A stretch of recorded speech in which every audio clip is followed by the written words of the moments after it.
Hello everyone, মিষ্টি একটি সকালের আলো দিয়ে শুরু হলো দিনটা। মা হওয়ার পর সকালগুলো এখন আর শুধু নিজের একা থাকে না। এই যে দেখুন, আমার সোনা মাটা এখনো কত শান্তিতে ঘুমাচ্ছে। ওর এই ঘুমন্ত মুখটা দেখলেই যেন সারাদিনের সব ক্লান্তি নিমেষের মধ্যেই দূর হয়ে যায়। সকাল সকাল ফ্রেশ হয়ে নিয়ে এক কাপ গরম চা না হলে কি দিনটা জমে। এই চায়ের কাপে চুমুক দিয়ে আসলেই আমার প্রতিদিনের এনার্জিটা আসে। চলুন চাটা শেষ করে আজকে বাকি কাজগুলো শুরু করা যাক। আজকে একটি দারুণ প্ল্যান আছে। আমি আর আমার বোন হাতে একটি ঝুড়ি নিয়ে বেরিয়ে পড়লাম মাঠের দিকে। কেন বলুন তো? একদম টাটকা তাজা মাঠের শাক তুলতে যাব।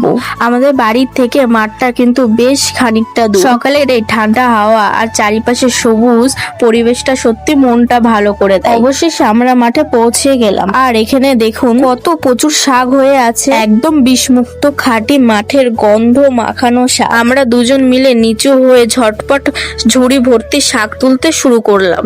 প্রকৃতির এই উপহারগুলি মজাই আলাদা। আজকে দুপুরে কিন্তু দারুণ খাওয়া দাওয়া জমবে। সংসারের হাজারো কাজের মধ্যে বাচ্চার যত্ন নেওয়াটা সব থেকে বড় কাজ।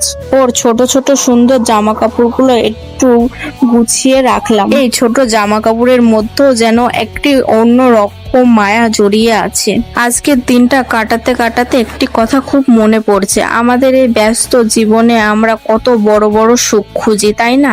কিন্তু আসল আনন্দ তো লুকিয়ে থাকে এই খুব সাধারণ মুহূর্তগুলোর মাঝে।